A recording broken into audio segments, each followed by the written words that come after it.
Don't you think it would be convenient and helpful if air conditioning automatically came on when you think the room is too warm without needing to use a remote control? If the trunking doors of your car opened when you think about opening them as you approach the vehicle with both hands full carrying things? And if robots could help you when you think about multitasking around the house? The technology to control machines by human thought alone is called Brain-Machine Interface, or BMI. And researchers around the world are actively conducting research on this technology.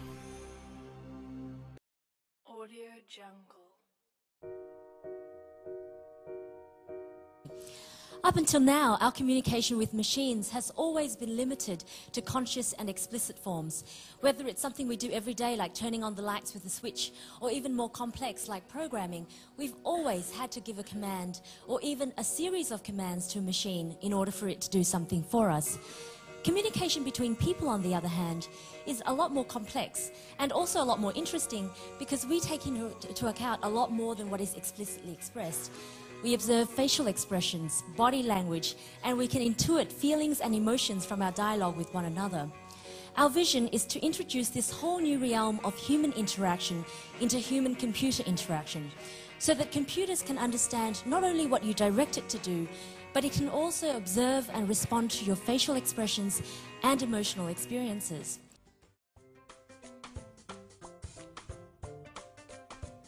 Our brain is made up of billions of active neurons.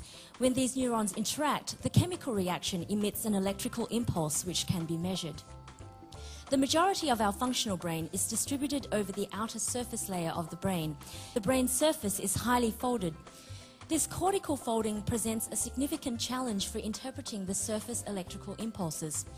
Even though a signal may come from the same functional part of the brain, by the time the structure has been folded, its physical location is very different between individuals, even identical twins. What we've been able to come up with is a 14-channel high-fidelity EEG acquisition system. It doesn't take any scalp preparation, no conductive gel or paste. It only takes a few minutes to put on and for the signals to settle.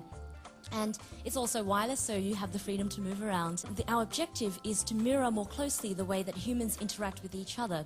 So we're now able to detect facial expressions, emotional experiences, and cognitive intent, which is your ability to manipulate an object simply by thinking about it.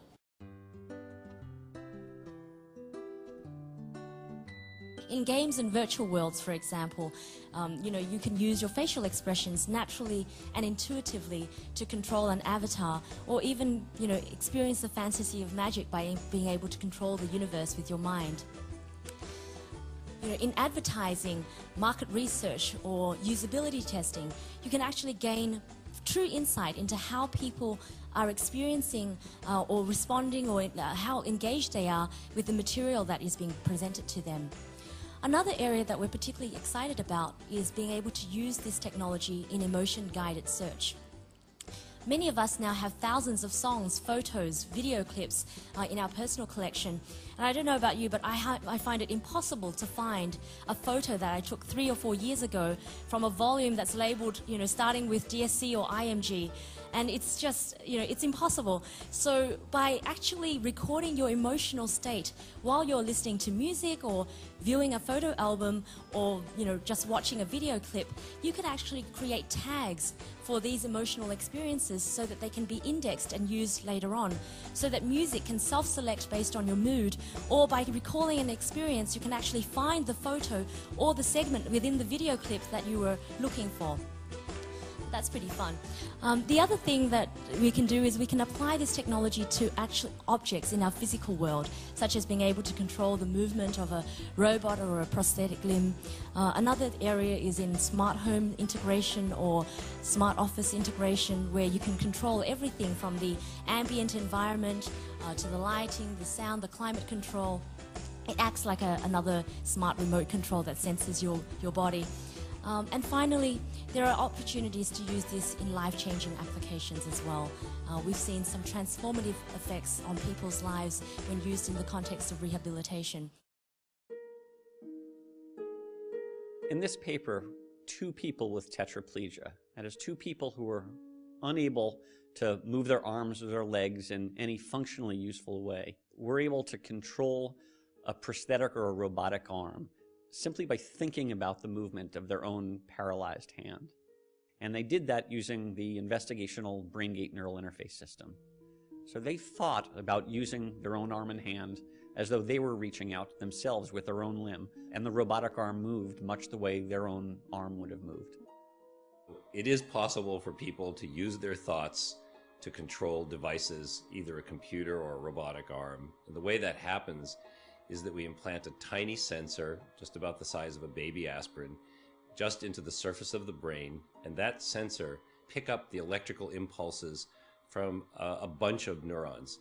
And each of those little neurons are like radio broadcast towers putting out impulses.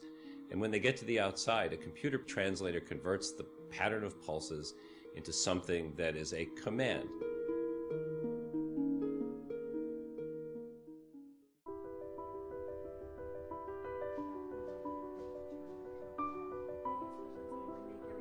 These are electrodes that have 96 contacts, and they're literally injected into the surface of the brain. And that just allows the electrodes to penetrate the surface so that you can record the responses of individual neurons as well as populations of neurons.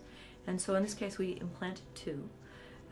These are implanted along the motor strip, and really tried to target this so that we would place one centered in the areas that were activated when she was imagining using her hand, and then place the second one in the area that was activated when she imagined using her shoulder. One of our participants was able to do something that, when all of us saw it for the first time, gave us all pause. She reached out with the robotic arm, she thought about the use of her own hand, she picked up that thermos of coffee, brought it close to her, tilted it towards herself, and sipped the coffee from a straw. And that was the first time in nearly 15 years that she had picked up anything and been able to drink from it solely of her own volition. There was a moment of true joy, true happiness. I mean, it was beyond the fact that it was an accomplishment, I think an important advance in the entire field of brain-computer interfaces, that it was really a moment where we helped somebody do something that they had wished to do for many years.